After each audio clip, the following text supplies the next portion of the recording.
이재명은요, 당대표 국회의원을 유지를 해야 됩니다. 한동훈 비대위원장의 시스템 공천 실패합니다. 공천을 받으려면 한 가지 방법밖에 없습니다. 이재명을 사랑합니다. 그 변호사비가 다 어디서 나올까? 이번에 배지 많이 답니다. 뭔가 좀 정신과적인 진단이 필요한 사람인 것 같습니다.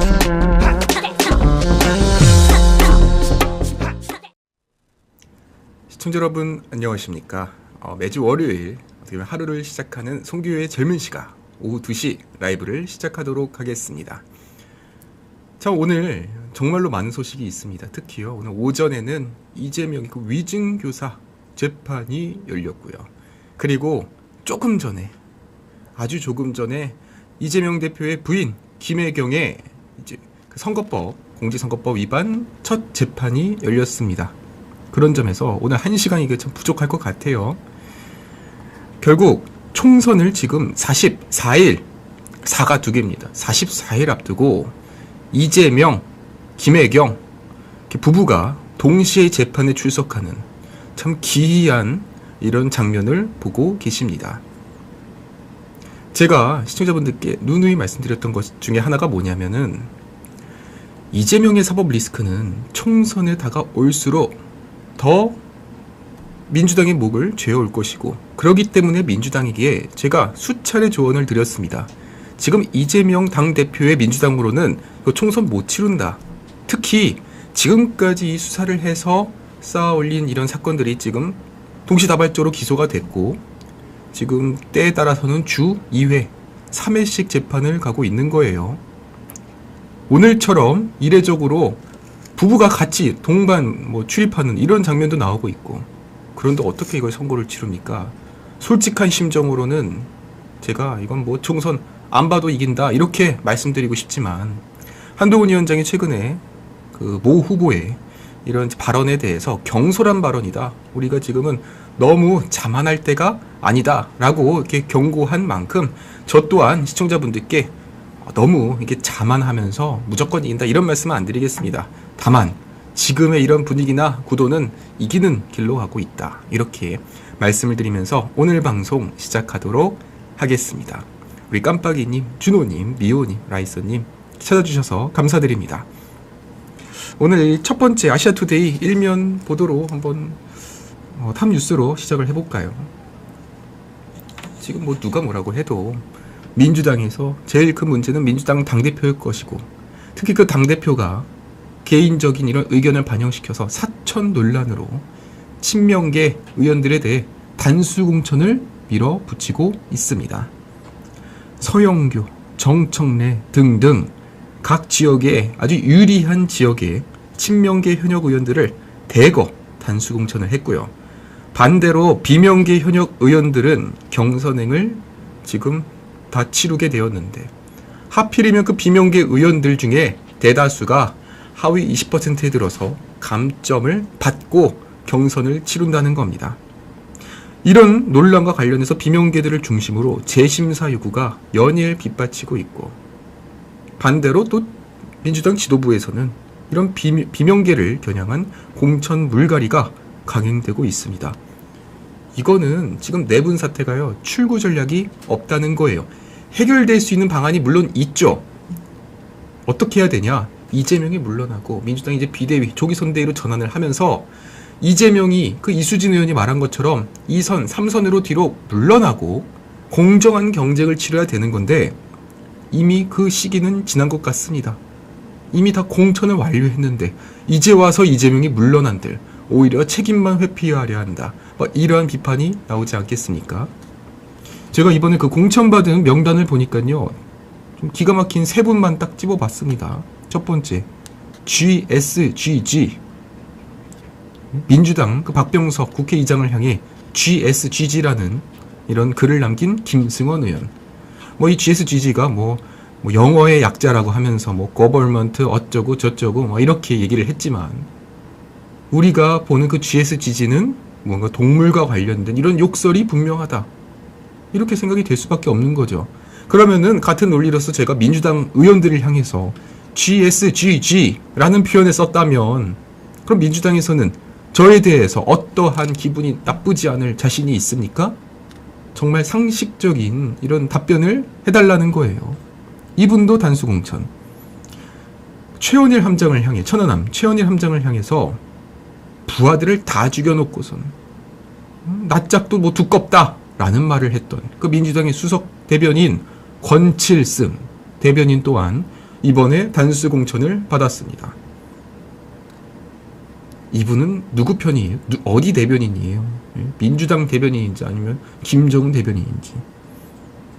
태용호 의원을 향해서 탈북 국회의원이죠. 태용호 의원을 향해서 변절자다 라고 비판한 문정복 의원. 이분도 단수공천 받았어요. 아니 태용호 의원이 다 변절자입니까? 북한 입장에선 변절자인데 우리 대한민국 입장에선 애국자죠. 그런데 변절자래요. 그러니까 제가 지금 드는 생각이 뭐냐면 이 민주당에서는 이거는 아무리 뭐 지금 정부를 비판하는 야당이라 할지라도 기본적으로 대한민국의 국회의원 아닙니까? 그런데 태영호 의원을 변절자라 한다? 제가 볼 때는요, 이분은 민주당의 국회의원이 아니라 정말 무슨 북한의 국회의원, 북한의 대표라고 하면은 적절할 만한 이런 발언을 한 막말 논란의 대가들이 일제히 단수공천을 받았고요. 반대로 지금 비명계 의원들은요, 고스란히 송갑석, 광주 서구갑에 박영순, 이용우, 도종환, 친문계, 비명계 의원들은 경선을 치르는데 하필이면 그 경선 대상자들이 친명계 원의 인사들이라는 겁니다. 오늘 민주당이 이런 패널분들의 말을 들어보니까 아니다. 고민정 의원도 공천받았다. 친문계, 비명계 의원들 중에서 공천받은 사람도 있다. 친명계 의원들 중에서도 공천 떨어진 사람 있다. 이렇게 해명을 하고 있는데, 그러면은 그거는 이제 이런 패널, 평론가의 입장인 것이고, 실제로 공천에서 떨어진 사람들의 목소리를 들어보면은 전혀 다르다는 거예요. 왜 그 비명계 의원들한테는 하나같이 그 입에서 비명이 나올까? 당연히 그 이유는 아마 민주당이 알고 국민이 다 알 것입니다. 두 번째로요, 오늘 아시아투데이 사설 말씀을 드려보도록 하겠습니다. 이런 말이 나옵니다. 이재명은 아마 민주당 선거를 패배해도 본인의 역할은 다한 것이다. 이재명 대표, 자기가 살려고 종북 세력을 부활시키고 있다는 겁니다. 조금만 더 깊게 가보면 자기 살려고 민주당을 희생시키면서 종북 세력을 부활시키고 있다는 거예요. 이재명은 누가 뭐라고 해도 민주당의 당대표잖아요. 그런데 그럼 민주당을 위한 정책, 공약, 선거제도를 발표를 해야 되는 건데 뜬금없이 이건 무슨 이석기당, 그 통진당 후신 진보당에만 지금 지역구 내주고 비례대표 내주고 정작 민주당에서는 비명의 행사하는 이런 일들이 벌어지는 이 현실, 우리가 살펴보지 않을 수가 없습니다. 우리 세미님 감사합니다. 힘내겠습니다. 현재 민주당에서는 이재명이 총선 직전에 발표한 준연동형제로 인해서 야권 비례연합 정당 일명 민주개혁진보연합, 참 이분들은요 그렇게 개혁 좋아하고 진보 좋아합니다. 민주개혁진보연합을 꾸려가지고 진보당에다가 비례의석 3석을 보장하겠다. 그리고 지역구에서 울산 북구를 양보하겠다라고 밝혔습니다. 그런데 지금 이런 얘기도 나와요. 지역구 무려 15곳을 진보당이 요구했다. 이런 얘기가 나오는 상황 속에서 지금 민주당과 진보당이 의석을 갖고 논의를 하고 있고, 일단 기본적으로 지금까지 발표된 거는 비례 3석, 지역구 울산 북구를 양보하겠다. 결국 진보당은 이번 총선에서 최소 4석 이상을 확보할 가능성이 높아졌고, 결국 2014년 헌법재판소의 결정으로 강제 해산된 통진당 세력이 간판만 바꿔가지고 지금 다시 한번 국회로 진입을 하고 있는 상황에서 지금 이재명이 그 역할을 해주고 있다는 겁니다. 한번 그 비례대표 명단을 한번 볼까요? 진보당의 비례대표 후보자 명단인데요. 손솔, 2대 총학생회장, 진보당 수석대변인, 민중당 공동대표, 전종덕, 민노총 사무총장, 전남도의원, 민노당, 통진당 후보, 정태흥, 고려대 총학생회장, 한총영 3기 의장, 국보법 위반 구속, 장진숙, 홍대 부총학생회장, 한총련 대의원 출신, 국보법 위반으로 구속된 이러한 4명의 비례대표 후보자가 올라왔고, 이 중에서 진보당에 3석을 보장시켜줬다는 겁니다.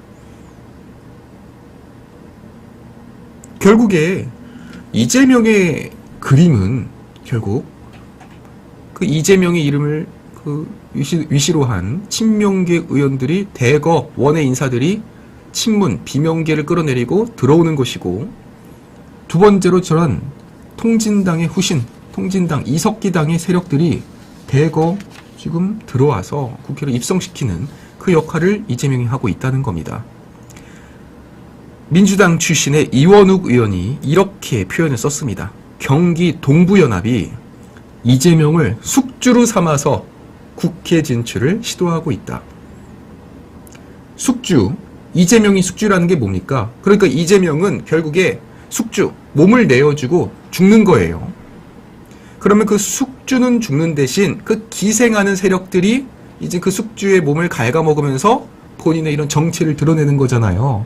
그 세력들이 바로 경기 동부연합이라는 거고, 그 경기 동부연합이 통진당을 뿌리로 둔 이념 세력이고, 그 이석기당이고, 박근혜 대통령 때 해체시켰는데 이번에 다시 한번 지금 부활하고 있다는 거예요.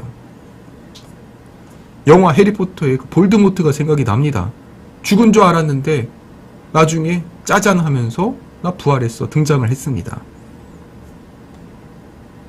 민주당 출신의 이원욱 의원도 비판을 하고 있고, 지금 야당에서는 지금 경각심을 갖고 있고, 심지어 민주당에서도 경각심을 갖고 있는 이 상황 속에서 이재명은 아마 본인은 죽어도 본인이 맡은 역할은 충분히 했다, 이렇게 나올 수 있는 거죠. 이재명이 성남시장 될 때부터 해서 그 김미희 인수위원장을 맡기며 통진당을 받아들이고, 저는 애초부터 이재명이 통진당 세력이다, 경기 동부연합 세력이다, 이렇게 전 생각을 안 합니다. 처음에는 결을 달리했을 거라고 봐요. 그런데 성남시장 될 때 경기 동부연합을 끌어안으면서 성남시장이 됐잖아요. 그러면서 일종의 정치적인 이익이 맞아 떨어졌고, 이들을 받아들여줌으로써 이제 성남시장, 재선, 경기도지사, 그리고 민주당이 대권 후보까지 올라갈 수 있었다고 봅니다. 그러니까 결국에 이익이 같으니까 세력이 같아지고, 그러면서 지금의 이러한 끔찍한 결과가 이루어지는 건데요. 그러면 만약에 이러한 말이 맞다면, 이원욱 의원 말대로 이재명이 숙주라면, 그러면은 우리 국민들이 할 수 있는 이 대응이 뭐냐, 이거를 한번 말씀을 드립니다. 일단 첫 번째, 숙주라는 게 맞으면 일단 숙주는 죽어야죠. 몸을 내어준, 기생충에게 몸을 내어준 숙주는 일단 첫 번째로 죽어야 될 겁니다. 두 번째, 그 기생 세력에게 국회로 들어갈 수 있는 길을 내어주지 말아야 할 겁니다. 그러기 위해서는 어떻게 해야 되냐? 우리가 여기에 대해서 집중적으로 비판을 하며, 특히 이러한 비례대표, 준연동형 비례대표에서 확실하게 국민들이 뜻을 모아 주셔야 되는 겁니다. 저는 오히려 친명계 원외 인사들이 민주당에 들어오는 것, 그게 걱정되는 게 아니에요. 그들이 대한민국의 해가 되는 게 50이라면 이 통진당의 후신들이 대한민국에 들어오는 거는, 그거는 아주 북한을 널리 이롭게 할 수 있는 이런 최악의 길로 이어진다고 봅니다. 그런 점에서 저는 꼭 이 점을 지적하고 싶었고, 오늘 아시아투데이 사설에서도 이러한 종북 세력의 부활에 대해서 끊임없이 이런 비판의 칼을 지금 적어 놓았습니다. 시청자 여러분, 저희 아시아투데이에서는요, 지난 문재인 정권 때도 가장 힘든 시기부터 지금까지 한 번도 무너지지 않고 끝까지 이런 거대 권력과 싸우면서 지금까지 이런 소신을 지켜오고 있습니다. 저 또한 이런 아시아투데이의 정신을 이어받아서 끊임없이 저의 소신도 밝히면서 우리가 좀 이런 자유민주주의 국가로 갈 수 있는 이러한 하나의 기둥을 세워보고자 합니다. 아시아투데이, 아투TV 많이 구독해 주시고요. 그리고 이제 다음 주부터는 오후 2시에서 오후 8시로 시간을 옮깁니다. 그런 만큼 저희 이제 시청자분께서도요, 이제는 조금은 더 여유롭게 시청을 하실 수 있을 것 같아요. 많이 이렇게 참여 부탁드리고 주변에도 홍보 부탁드리겠습니다. 그리고 우리 박영진님 감사합니다. 네, 더 힘내겠습니다. 그러면 오늘 첫 번째 뉴스로 진행하도록 하겠습니다. 오늘 오전에는요, 이재명 위증교사 재판이 열렸습니다. 유창훈 부장판사가 이재명의 위증교사 혐의는 소명되었다, 죄가 있다라고 인정한 만큼 결국 이재명의 유죄는 일단 확정이 된 것으로 보여지는데요. 이런 상황 속에서 이재명이 그 위증을 교사한 대상, 공범 김진성 씨가 이렇게 법정 증언을 했습니다. 당시의 유력 정치인이었던 이재명의 위증 요구에 대해서 중압감을 느꼈다, 부담감을 느꼈고, 그러기 때문에 이재명이 이렇게 전화로 부탁을 하니 그걸 들어줄 수밖에 없었다는 거죠. 오늘 열린 서울중앙지법 위증교사 재판에서 김진성 씨는요, 피고인 신문을 받으면서 이와 같이 말했습니다. 나는 너무나 많은 부담감에 거짓말을 할 수밖에 없었고 이재명이 거짓말을 시켰다. 그로 인해 이재명은요, 그 해당되는 혐의와 관련해서 무죄가 났습니다. 이거는 그 이전에 사법농단인가요? 양승태 대법원장에 대한 그것과는 차원이 다른, 말 그대로 진정한 의미로서의 사법농단이죠. 재판부를 농락한 거 아니에요. 그로 인해서 무죄가 났다? 그러면 이거는 이 재판에서는 사법부에서는 아주 심각한 사안이라 보는 것이고, 그렇기 때문에 아주 중죄가 처벌이 예상될 수밖에 없는 겁니다. 2018년 경기도지사 선거방송 토론회 당시에 검사 사칭 관련한 이런 질문을 받고 여기에 대해서 유리한 허위 사실을 공표한 혐의로 결국에 기소가 되었었죠. 김진성 씨가 별도로 요청을 했습니다. 저 이재명 지금 같이 이 재판장에 있는 것도 무서워요. 이재명을 퇴정시킨 상태에서 신문 부탁드립니다. 그래서 이재명 분리시킨 채 재판을 진행합니다. 이게 당연한 거예요. 그 김혜경이, 법카 의혹의 김혜경이 신변보호 요청을 했잖아요. 신변보호라는 거는 약자가 하는 것이지 강자가 하는 게 아니에요. 물론 이 김진성 씨가 그래서 죄가 없는 사람이다? 피해자는 아닌 거죠. 어떻게 보면 공범이니까. 그렇지만 우리가 이 혐의를 좀 따져보니까 이재명이 권력을 이용해서 강요를 해서 어쩔 수 없이 내가 증언을 했다라고 밝힌 만큼 오히려 신변보호는 이 김진성 씨가 필요한 겁니다.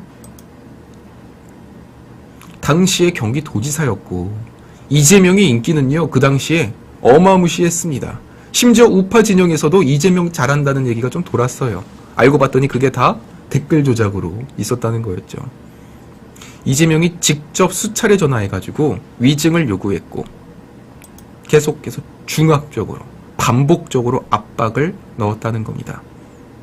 그래서 당시에 그 이재명에 대한 아주 우호적인 분위기, 그리고 막 이런 얘기가 나왔습니다. 이재명이 대통령이 될지 모른다. 그런데 생각을 해보세요. 이 김진성 씨 입장에서는 이재명이 이렇게 요구를 했는데 만약에 그걸 요구를 묵살하고 이재명에 대해서 진실대로 말해가지고 이재명이 만약에 유죄가 날 뻔했는데 결국에는 무죄가 났고 나중에 대통령이 됐다면 김진성 씨는요, 말 그대로 그 지역에서 살아남을 수가 없는 거 아니에요.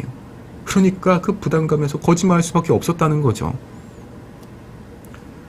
당시 여론, 우호적인 분위기 속에서 허위 증언한 것이 맞습니다. 요구를 받고 중압감을 느꼈습니다. 또한 그 이재명이 이렇게 하라고, 답을 하라고 요구를 했는데 이 김진성 씨는요, 아니 그래도 현직 경기도지사고 그리고 변호사 출신인데 설마 나한테 거짓말을 시킬까 해가지고선 그걸 그대로 했다는 거예요. 그러면서 나온 얘기가 뭐였느냐. 당시에 그 김병량 전 시장 이제 돌아가셨어요. 또 이분도. 그러니까 참 저는 뭐 이게 무서운 게 뭐냐면 이재명과 관련해서 얘기만 좀 해보면은 다 돌아가시니까 물어볼 수가 없는 거죠. 김병량 시장과 KBS에서 이재명을 주범으로 몰기로 했다. 그러니까 이재명이 나쁜 사람으로 몰기로 했다고 그 반대 진영에서 이걸 공모를 했다. 모의를 했다. 이러한 내용으로 이 비서에게 위증을 요구한 거죠. 그러면은 만약에 이걸 이제 위증을 해서 맞습니다. 저희 시장님이랑 그리고 KBS에서 이재명을 주범으로 몰려고 했어요. 라고 진술을 하면 아, 이재명은 억울한 사람이었구나 라는 게 입증이 되잖아요. 그래서 그러한 진술로 결국에 아주 결정적인 진술이었고 그게 이제 무죄로 이어진 겁니다.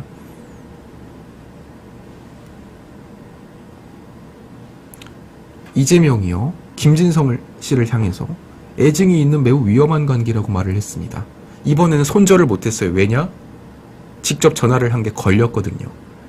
그러니까 다른 사람들은 직접 얘기한 게 안 걸리니까 모른다라고 했는데 이번에는 전화한 게 걸렸어요. 그러니까 알긴 아는데 그리고 애도 있다. 사랑도 하는데 징도 있다. 징후도 있고 그리고 매우 위험한 관계다. 이러니까 김진성 씨가 매우 서운하다. 많이 서운하다. 결국 이번에도 또 한 번의 꼬리 자르기를 하는 건데 심지어 7박 9일로 해외 출장까지 갔던 사람은 직접 이런 연락한 이런 이제 내역이 안 나오니까 모른다. 안면인식 장애를 들여서 모른다라고 했었고 그게 이제 같이 여행 간 게 걸리니까 아 맞다. 그때 같이 간 사람이 그 사람이었구나. 제가 이름이랑 얼굴이랑 이걸 매칭을 못 시켰는데 제가 그 직원들이 하도 많아가지고 그 중에서 한 명이라 제가 기억을 못했습니다. 라고 했었죠. 이번에 김진성 씨한테도 애증이 있는데 위험하다. 또 한 번 꼬리 자르기를 하면서 또 한 번의 이재명 저격수의 탄생을 우리는 지금 면전에서 보고 있습니다. 결국에 지금까지 이재명 저격수로 나온 이런 수많은 이런 분들, 장영하 변호사, 이재명 저격수죠. 한때는 이재명과 함께 일했던 분입니다. 대장동 버스를 운영하시는 최인식 대표님, 이재명 어렸을 때부터 알던 사이예요. 지금 대장동 버스를 운영하고 계시죠. 유동규 본부장, 20년 동안 이재명이랑 같이 성남시장 되기 전부터 알았던 사이고 공익제보자 조명현 씨, 이재명 경기도지사 때 비서 아닙니까? 지금까지 이재명 저격수, 그리고 이제 김진성 씨까지도 지금 저격수 명단에 올랐어요. 사실 지금 명단이 너무 많아가지고 조금 이제 후순위에 가장 마지막에 타게 된 건데 마지막으로 이수진 의원도 이재명 저격수가 됐죠. 결국 이재명이라는 사람 본인의 이러한 사법 리스크를 덜기 위해서 모든 혐의를 다 상대한테 떠넘겼고 결국에 그 사람은 정말로 많은 이 실망감, 배신감 속에서 이제는 저격수로 돌변을 해가지고 이재명을 공격하는 이러한 모습을 보고 있습니다. 이날 재판에서 아주 충격적인 이런 제보가 나왔는데요. 그 이재명이 위증 범행을 하기 전에 김진성 씨가요, 이재명 측근인 정진상한테 문자를 보냅니다. 최선을 다하고 올게요.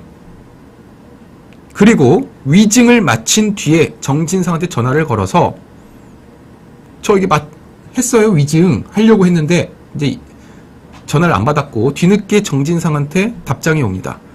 회의 중이라 전화 못 받았습니다. 너무 수고하셨습니다. 고맙습니다. 그러니까 김진성 씨가 정진상한테 최선을 다할게요. 이재명한테 유리한 발언을 하기 전에 이재명 측근한테 저 열심히 하고 올게요. 그리고 갔다 와서 정진상이 수고했어요. 고맙습니다. 뭐가 고마워요?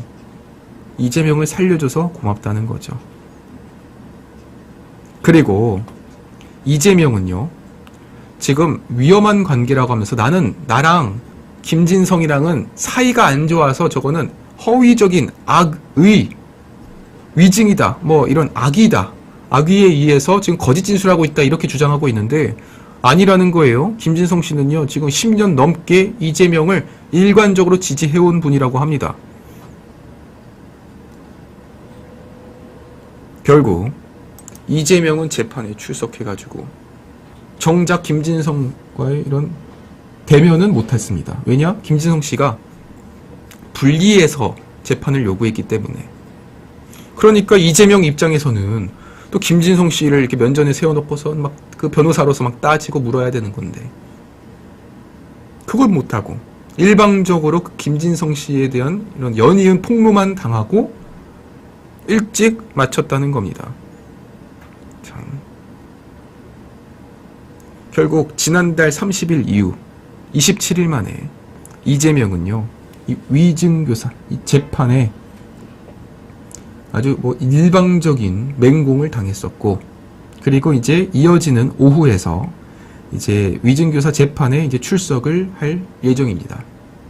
참으로 이 총선 44일 4가 2개 들어가는 4가 남은 시점에서 이재명의 이런 사법 리스크는 그 어느 때보다 더더욱이 지금 위험해진 상황. 그런데 이게 제가 원래 이재명만 얘기하고 좀 딴 주제로 가야 되는 건데 하필이면 김혜경 씨의 재판도 오늘 있었네요.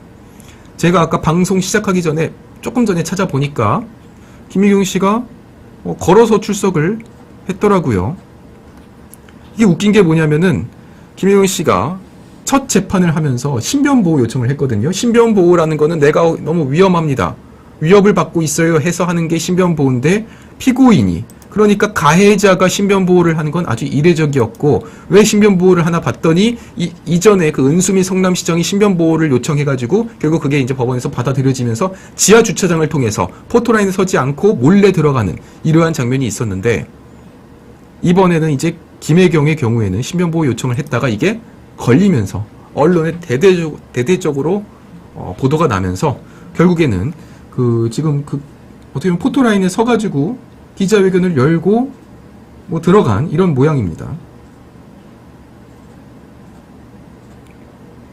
김혜경 변호인이 이렇게 말을 해요. 황당한 기소다. 정치검찰. 해도 너무하다. 배수연은 재작년에 기소됐는데 왜 이제 와서 이러냐? 배수연의 수사자료 어디에도 공모했다고 볼 근거가 없다. 그러니까 배수연 5급 공무원이 단독적으로 벌인 범행을 왜 자꾸 김혜경과 엮느냐? 물론 배수연 공소장에 김혜경 이름이 있었지만 그 재판부가 명확히 하라고 해서 빠졌다. 뒤늦게 김혜경을 기소했다는 거는 이건 정치 검찰의 공작이다. 이렇게 요구를 했고요. 이날 수원지법에서는 그 김혜경이 요구한 신변 보호 요청을 받아들여서 그 법원 직원 경호를 받으면서 법원 건물 안으로 들어갔습니다. 전 언제부턴가 이 사법부가요, 피해자의 권리는 온데간데 없이 가해자, 범죄자, 피고인에 대한 이런 인권, 신변 보호에 대해서는 아주 적극적으로 적용시키는 걸 보면서 참 내로남불 사법부다. 사법부 개혁이야말로 진정으로 필요한 이런 일이 아닌가 이런 생각이 듭니다. 김혜경이 지난 2022년 2월 달에 공과 사의 구분을 구분히 했어야 됐는데 제가 많이 부족했습니다. 국민 여러분들께 특히 제보자 당사자께 진심으로 사과드립니다. 김혜경이 인정을 했잖아요. 죄를 인정을 했다고요. 그러면서 선고를 치렀죠. 김혜경은 아마 이재명과 김혜경은 이런 생각이 들었을 겁니다. 이거 재판 가면 골치 아프다. 대통령 선거에서 이겨가지고 본인의 죄를 덜고자 했을 겁니다. 똑같이 그 주장을 하는 사람들이 지금 누구냐면 송영길 그리고 조국이죠. 비법률적인 방식으로서 나의 명예를 회복하겠다. 이미 재판부에서 2심까지 유죄가 났는데 선거를 통해서 명예회복을 하겠대요. 그것이 참 이 서울대 교수 출신, 법대 교수 출신 민정수석, 법무부 장관 출신이 할 말입니까? 법에서 유죄라는데, 그런데 그거를 비법률적으로 명예회복을 하겠다니. 반대로 마찬가지로 김혜경 또한 지금 기소가 됐잖아요. 그럼 재판을 성실하게 받으면 되는 것이고, 배수연이 이미 유죄가 확정이 났어요. 그러면 저 같으면 이게 진짜 죄송합니다. 인정을 하고, 제가 이 어떻게 보면은 더 성실했어야 됐는데 그러지 못해 죄송합니다. 인정을 해야 되는 건데, 끝까지 뻔뻔하게 나는 잘못한 거 없다. 근데 이게 왜 이렇게까지 뻔뻔한 줄 아세요? 원래 이 김혜경 공직선거법 공소시효가 짧잖아요.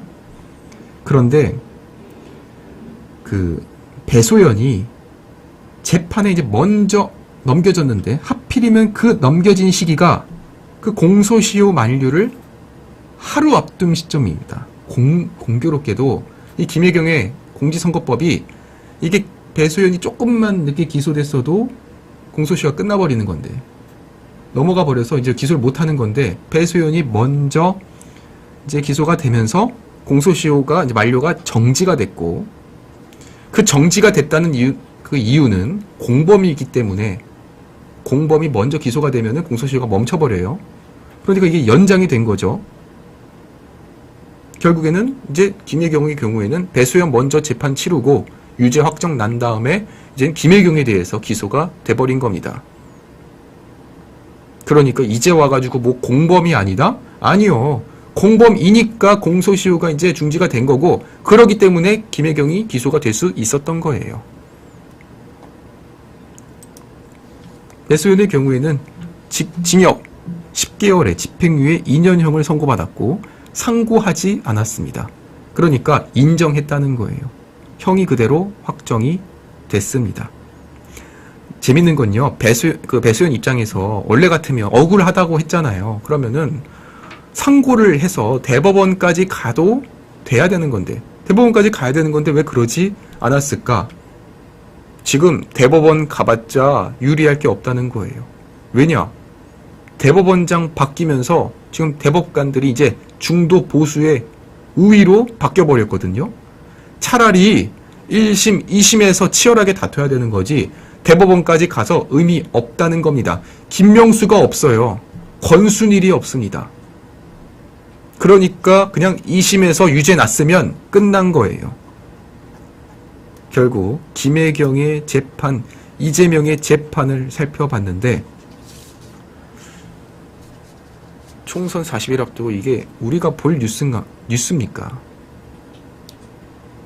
우리 국민들은요, 정말로 이 정책과 관련해서 치열하게 다투고, 지금 사실 이 대한민국에 있어서 가장 치열한 현안이 뭡니까? 의대 증원. 뭐 이런 것과 관련해서 저도 어떻게 보면 좀 소신적인 발언도 하기도 하고요. 전 윤석열 대통령에 대해서 경선 초기부터 캠프에 들어가서 열심히 지지해온 사람이지만, 또 때로는 제가 뭐 이런 뭐 일종의 브레이크를 걸기도 하고 열심히 지금 토론하고 소통하고 있지 않습니까? 그럼 민주당에서도 이런 것과 관련해서, 의대 증원 관련해서도 열심히 한번 토론을 해보고, 또 지금 이제 물가가 오르고, 또 지금 이제 기름값도 계속 오르고 있거든요. 이런 것과 관련해서 지금 민주당과 국민의힘이 치열하게 싸워야 되는 건데, 좀 참 죄송하게도, 시청자 여러분께 죄송하게도 지금 민주당이 그럴 여력이 안 돼요. 지금 민주당에서 토론할 여유가 없습니다. 당대표 바빠요. 지금 민주당 지도부도 바쁩니다. 특히 경선과 관련해서. 이런 상황 속에서 태풍의 눈이 된 이수진의 친명계 비위 의혹 고발까지 터지면서 말 그대로 민주당은 자 소용돌이에 지금 빠져버렸다. 그냥 모든 것이 지금 뭐 초기화되고 뒤집히고 원상복귀되고 뭐 이러고 있는 겁니다. 이수진 의원, 민주당을 탈당했고 공천 배제에 반발하면서 이재명과 이재명 측근들을 하나씩 고발하고 있죠. 첫 번째 터뜨린 거, 이재명 백현동 재판 거짓말하고 있다. 두 번째 날에 이재명 백현동 재판 이거 따져보니까 최소 무기징역이다. 그리고 세 번째, 민주당의 공천관리위원회 간사이자 검증위원장, 본인의 옆 지역구인 이재명 측근 김병기 의원이 출마 희망자로부터 돈을 받았다는 정치자금법 위반 의혹을 제기한 것입니다. 김병기 의원은요, 돈 받은 일은 결코 없다. 반대로 이수진 의원은 돈을 줬다는 이런 진술서가 있다. 서로의 입장이 다릅니다. 그런데 중요한 건 보통은 국민의힘에서 의혹을 제기하고 민주당이 방어를 하는 게 아니라 민주당 이 의원들끼리 지금 맞붙고 있고 하필이면 둘 다 동작 갑을이에요. 그러니까 솔직히 제 입장에서는 전 잘 모릅니다. 이거 진실이 뭔지 어떻게 알겠어요. 그렇지만 오죽했으면 저 민주당의 현역 국회의원이 탈당을 하면서까지 이걸 밝혔을까? 그러면 저 발언이 정말로 말 그대로 허무맹랑한 이런 폭로성 발언일까? 물론 지금 그 컷오프에 반발하면서 나온 이런 의혹 제기는 맞습니다만 그러기 때문에 오히려 더 신빙성이 있다고도 볼 수 있겠죠. 네? 그런 겁니다. 지금 나오는 해석이 여러 가지겠지만 이수진 의원이 그런 분노에 의해서 악의적인 거짓말을 하고 있다라고도 볼 수 있지만 반대로 그러기 때문에 더더욱이 더 신뢰가 있을 수 있다라고도 해석할 수 있죠. 진실은 모르겠습니다만 지금 양쪽의 입장이 다른 만큼 우리는 더 따져봐야 되는 겁니다. 그 김병기 의원과 그리고 민주당에다가 공식적인 입장을 요구해야 되는 겁니다. 실제로 이수진 의원이 말하길 그 검증 단계에서 컷오프 된 사람들이 떨어져가지고 억울하다고 찾아왔는데 이수진 의원한테 그러면서 본인 자필 서명까지 사인해가지고 진술을 줬대요. 그 내용에 따르면은 저 김병기 의원이 돈을 받았고 6개월 뒤에 돈을 돌려줬다는 겁니다. 그러면은 돌려주긴 했는데 그 6개월 동안 돈을 받았다는 거는 당연히 정치자금법 위반이죠. 돌려줬으니까 혐의가 없어지는 게 아니고 그건 사실상의 일종의 돈을 빌려준 게 되기 때문에 그것 또한 문제가 되는 거죠. 특히 공천 심사가 있고 민주당에는요. 그 심사 전에 예비 후보자를 대상으로 검증 단계가 있습니다. 그러니까 이제 일단 1차적인 검증 단계를 통과해야 그 다음에 공천 심사로 가는 거예요. 이게 2단계고 앞에 1단계가 있는 건데 그 1단계 심사위원장이 김병기 의원인데 그 김병기 의원이 돈을 받았다. 그러면 지금 컷오프 된 사람들 입장에서는요. 이렇게 생각이 드는 거예요. 그래서 내가 컷오프 됐구나. 내가 저 김병기한테 돈을 안 바쳐가지고 내가 컷오프 됐구나. 지금 민주당에서 컷오프 된 사람들의 분노가 지금 머리 끝까지 달아있는 상황이라고 합니다. 이수진 의원은요. 약자들을 위해서 내가 문제 제기를 했는데 오히려 저 민주당이 그 문제 제기를 한 나를 내쳤다. 따라서 나는 저 민주당과 이재명 지도부와는 더 이상 함께할 수 없다. 결국 그 김병기에 대한 의혹을 제기하고 비리 폭로를 했다가 공천 불이익을 당했다. 이러면 이제 이해가 되네요. 저 이수진 의원이 그동안 이재명에 대해서 적극 옹호를 하고 민주당에 대해서 열심히 옹호를 하면서 한동훈 위원장을 맹비난을 펼쳤던 저 이수진이 왜 도대체 하위 20%에 들지 않았는데도 불구하고 컷오프를 당했느냐? 그것은 바로 김병기를 건드렸기 때문에 이재명의 측근을 내부 고발했기 때문에 컷오프에 들었다. 이렇게 볼 수 있겠죠. 그래서 민주당은 지금 이수진에 대해서 허무맹랑한 주장이라고 하고 있지만 이수진은 지금 2명의 증인이 있다. 증거도 있다. 진술서도 있다. 라고 제기를 했습니다. 참 이수진 의원 예전에 그 판사 때 그 잘 나가던 판사 때 모습을 보는 것 같아요. 아주 똑 부러지는 모습이고 그리고 뭐 예전처럼 보여지는 그런 빈틈이 보이지 않습니다. 저는 아마 이수진 의원이 민주당 국회의원일 때 이런 모습이었다면 아마 나경원 의원이 쉽지 않았을 거라고 보는데 제가 볼 때는 이 민주당이라는 곳은 아마 제 생각에는 큰 술독이 아닌가 싶습니다. 그곳 안에 있으면은 내가 마치 술에 취한 것처럼 정신이 좀 혼란스러워지고 한 방향으로 빠지는 것 같아요. 그런데 그 민주당이라는 그런 큰 술독에서 빠져나온 저 이수진 의원은 말 그대로 그 이전에 잘 나가는 판사의 모습, 정의의 사도가 돼서 열심히 이재명 민주당을 향해 칼을 휘두르고 있는 이런 모습을 우리는 보고 있습니다.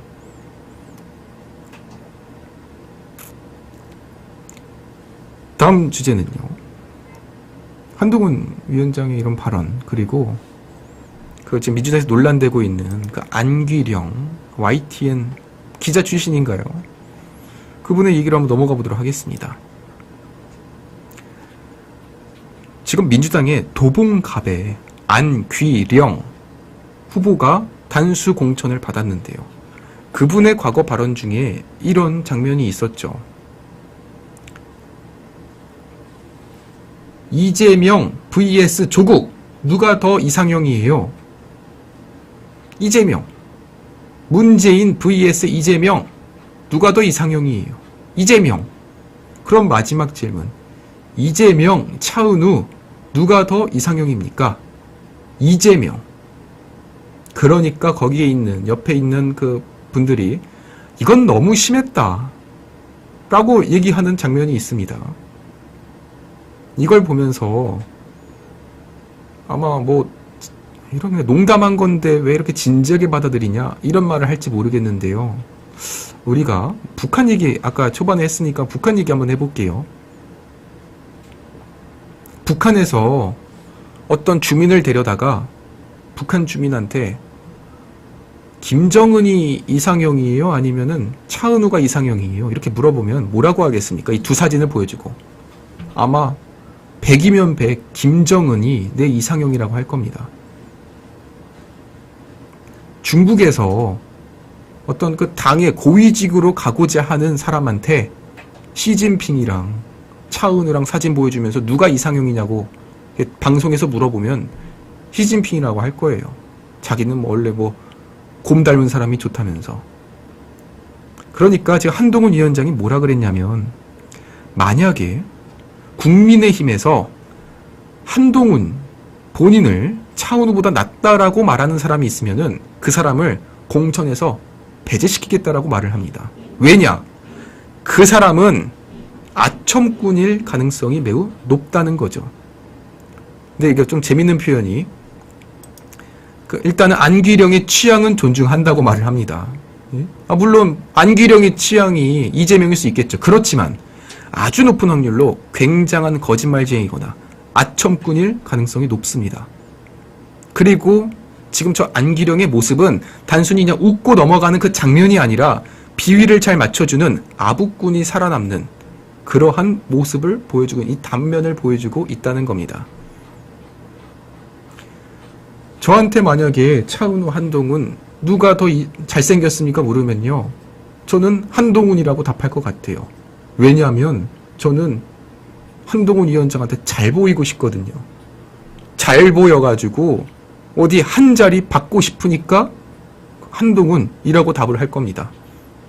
그런데 제가 만약에 그런 욕심이 없었더라면 저는 당연히 차은우라고 했겠죠. 그러면 저 안기령이라는 김어준 방송에서도 자주 뭐 진행도 하기도 하고 좌파 유튜브에서 진행도 많이 나오고 그러다가 민주당 부대변인 갔다가 서울 도봉갑 김재섭 이제 후보와의 상대 후보로 전략 공천을 받았는데 그런데 하필이면 그 지역의 민주당 의원은 이재명이 직접 만나가지고 공천을 배제시킨 거 아니에요. 한동훈 위원장은 이렇게 비판을 합니다. 이재명은 도대체 이 민주당에다가 무슨 짓을 한 거냐. 저런 아첨꾼들이 국회에 들어가면 훨씬 나빠질 거다. 김재섭 후보에게 더 분전할 것을 촉구합니다.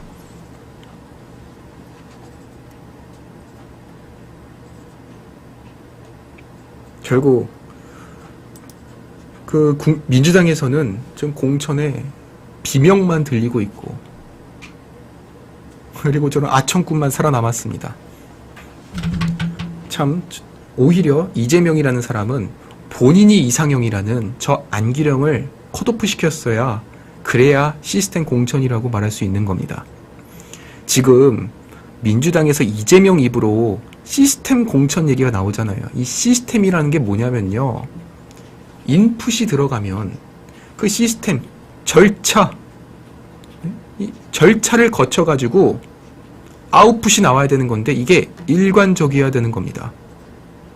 그러니까 중간에 이 프로시저, 이 절차에서 누구의 생각이 반영되고 누구의 입맛이 반영되고 가산점, 감점이 다르게 적용이 되면은 이거는 시스템이 아니에요. 인풋이 들어가면 누구나 인정할 수 있는 아웃풋이 나오는 것, 그것이 시스템 공천입니다. 이재명 입에서 지금 시스템 공천 나온다? 얼마나 허무맹랑한 소리인지.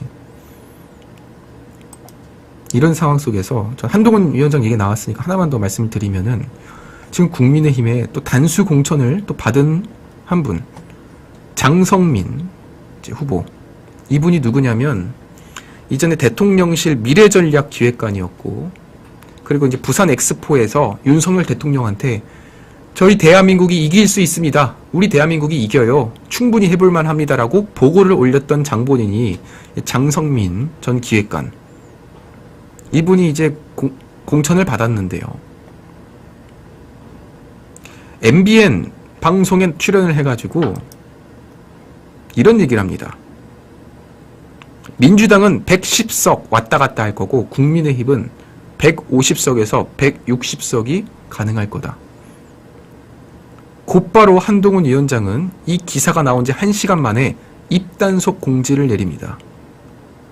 우리 국민의힘은 아직 국민들의 사랑과 선택을 받기에 많이 부족하고 더 열심히 노력해야 된다. 당직자나 후보들이 공개적으로 방송을 통해서 총선 예상 의석수를 과장되게 말하는 이런 근거 없는 전망을 삼가주시기를 요청드립니다.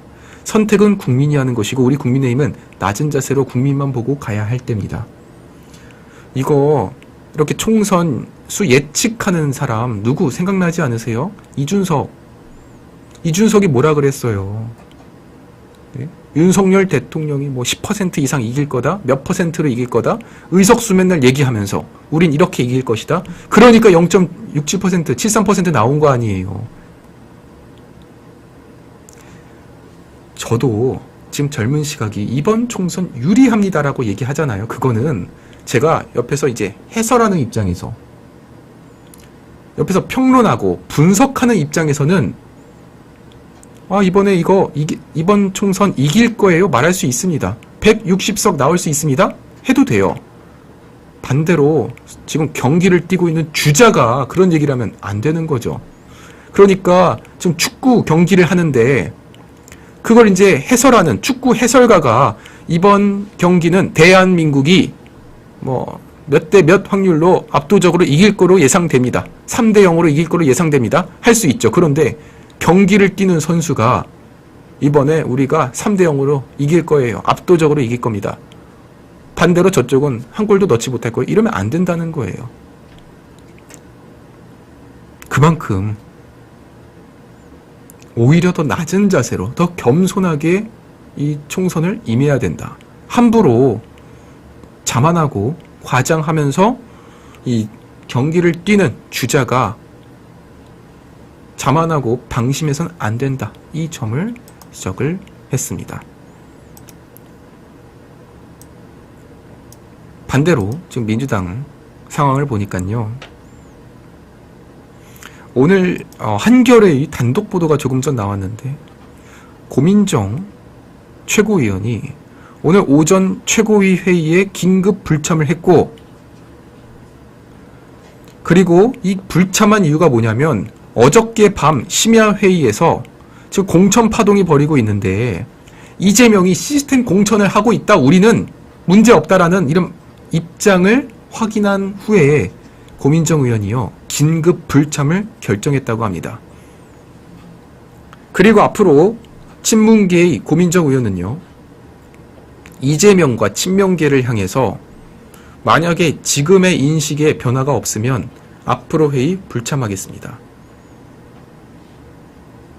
정말 마지막 경고를 내렸습니다.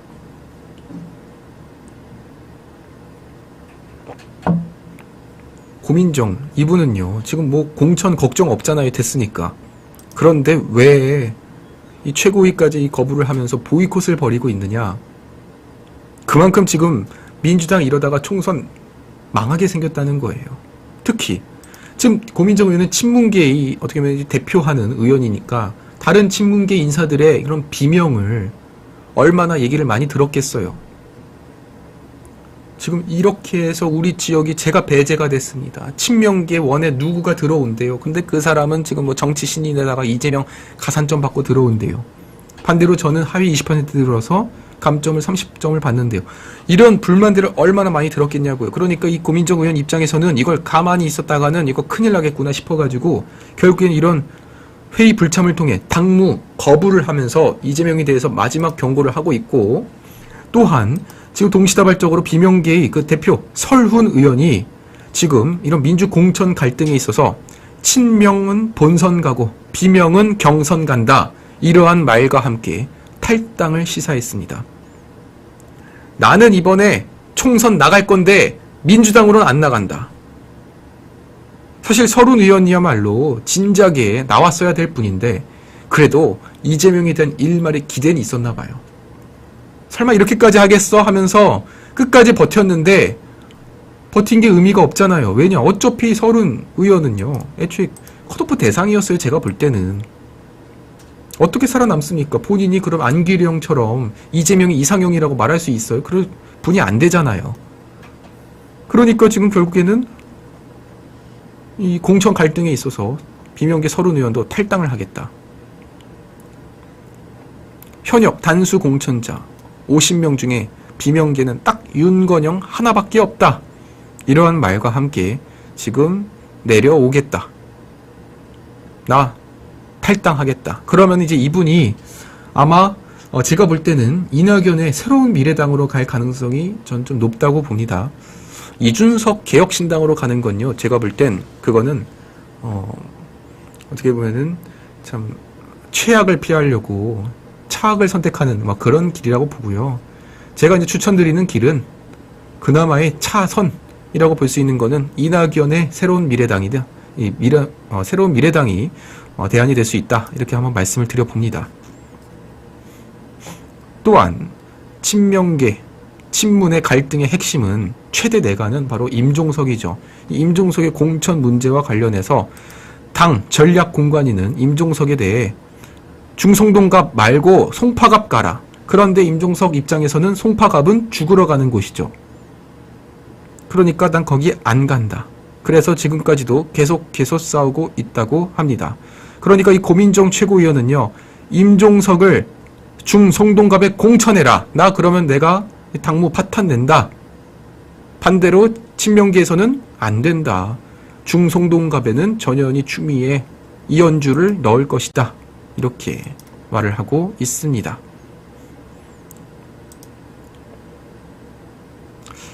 이제 국민의힘의 경우 오늘 이제 또 한 번 공천이 이제 결과가 났습니다. 지난번까지는 여태까지 공천 결과를 이제 보면요, 대표적으로 뭐 윤석열 대통령과 가까운 친윤 그리고 대통령실 출신들이 많이 떨어지는 모습이었는데 오늘 발표된 이 명단을 보니까 이번에는 좀 반대입니다. 권성동 의원, 강원 강릉시의 권성동 의원이 단수 공천이 되었고, 그리고 정말 이례적으로 이원모 인사비서관이 용인갑 지역에 우선 추천, 그러니까 전략 공천이 됐습니다. 지금 이제 현재 제가 이제 분위기를 보니까 용인갑 지역에서 상당히 지금 좀 불만이 나오기도 해요. 왜냐면은 그 지역에서 이미 대통령실 출신의 선거를 이제 도전한 이런 분도 있고, 그 지역에 이제 당협위원장 출신의 분도 오랜 기간 선거를 뛰었었는데 지금 이제 이원모 비서관이 전략 공천이 되면서 지금 조금은 반발이 나오고 있는 이런 상황입니다. 그렇지만 아마 결과가 바뀌기는 쉽지 않을 것 같습니다. 이제 장지원 의원은 불출마를 했지만 권성동 의원은 이제 공천이 됐고, 아마 뭐 문제가 없으면 아마 이제 그 당선은 문제가 없을 거라고 보여지고요. 반대로 뭐 친윤계 의원 중에 대표 주자를 할 수 있는 박성민 울산 중구 의원은 이번에 경선을 치르게 됐습니다. 현역 윤두현 의원이 불출마를 선언한 경북 경산시에는 조지현 전 대통령실 행정관이 단수 공천이 되었고, 그리고 이제 그 친박으로 이제 무소속 출마한 최경환 전 경제부총리와 본선에서 맞붙게 되었습니다. 서울 영등포 의뢰는요, 박민식 전 국가보훈부 장관 그리고 박용찬 전 당협위원장이 최종 경선을 붙습니다. 울산 중구에는 김종윤 보좌관, 박성민 의원, 정연국 전 청와대 대변인이 경선을 합니다. 경기 군포시에는요, 이영훈 대통령 인수위 전문위원 그리고 최진학 전 당협위원장이 맞붙습니다. 결과적으로 강남 의뢰 공천을 신청했던 박진 장관 그리고 이원모 비서관이 어떻게 보면 상대적으로 험질할 수 있는 서대문 을 그리고 용인 갑으로 정략 공천이 되면서 이제 조금은 노선 정리가 되는 상황으로 보여집니다. 예, 이제 마무리할 시간이 됐는데요. 한 가지만 말씀드리고 마무리하도록 하겠습니다. 영화 건국전쟁이 이제 100만을 지금 앞두고 있는 상황.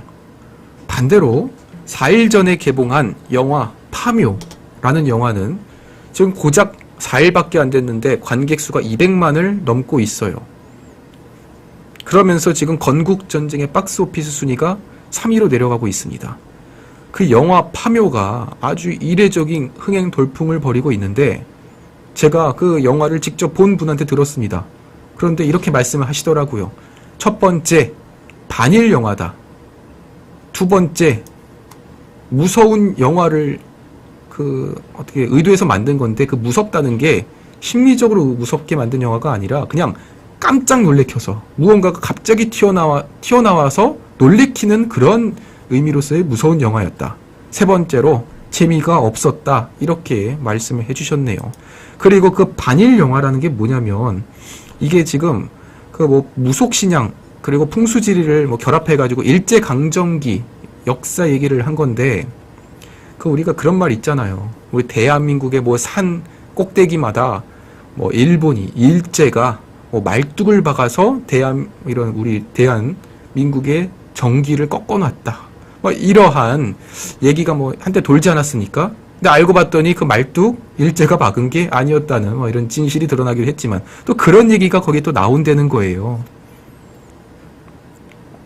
그러니까 이런 반일 영화 속에서 건국전쟁 김덕영 감독이 저 파묘 영화에 좌파들이 몰리고 있다. 건국전쟁에 힘을 실어달라. 이러한 인터뷰를 했습니다. 제가 건국전쟁을 보면서 느낀 건요. 건국전쟁은 일단 기본적으로 진실에 기반을 두고 있고 두 번째로 재밌습니다. 시간 가는 줄 모르고 봤습니다. 30대인 제가 이렇게 재미나게 봤는데 제가 영화를 얼마나 많이 봤는데 다른 영화와 손색이 없는 이런 영화가 말 그대로 100만 관람객을 불러 모았다는 것은 말 그대로 입소문을 통해서 흥행을 한 거거든요. 그런 만큼 저는 영화 파묘가 아니라 건국전쟁을 꼭 좀 봐달라 이렇게 말씀을 드립니다. 예, 시청자 여러분, 오늘 송규의 젊은 시각 여기까지 한번 내용을 준비해봤습니다. 그러면요, 시청자 여러분, 오늘 방송은 여기까지 하고 마치도록 하겠습니다. 오늘 정말 많은 소식들을 전해드렸는데 이게 사실 매일 같은 방송을 하는 것 같으면서도 지금 보시면 알겠지만 조금 더 이 민주당 상황이 더 악화되는 이런 모습을 우리가 보고 있습니다. 상대적으로 지금 국민의힘은 공천을 좀 잘하고 있습니다. 그러면서도 이게 참 공천이라는 게 누군가는 떨어져야 되는 거고 누군가는 참 마음이 아플 수밖에 없는 거예요. 그런 점에서 참 국민의힘에서도 지금 이제 공천에서 탈락되신 분들이 지금 이제 국민의힘 당사 앞에서 좀 시위를 벌이고 집회를 벌이고 있는 모습을 보면은 정말로 제가 이게 참 함부로 말씀드리기 어렵습니다. 그런 분들께는 정말 그동안 고생을 많이 하셨다. 이런 좀 위로의 말씀도 드리고 싶습니다. 지금까지 아시아투데이는 이제 오후 2시였지만 다음 주 월요일부터는 이제 오후 8시에서 라이브로 찾아뵙도록 하겠습니다. 시청자 여러분, 이제 조금은 더 여유 있게 같이 또 소통하면서 방송 함께 소통했으면 좋겠습니다. 감사합니다. 다음 주 월요일 오후 8시에 찾아뵙도록 하겠습니다. 마치겠습니다. 이재명은요, 당대표 국회의원을 유지를 해야 됩니다. 한동훈 비대위원장의 시스템 공천 실패합니다. 공천을 받으려면 한 가지 방법밖에 없습니다. 이재명을 사랑합니다. 그 변호사비가 다 어디서 나올까? 이번에 배지 많이 답니다. 뭔가 좀 정신과적인 진단이 필요한 사람인 것 같습니다.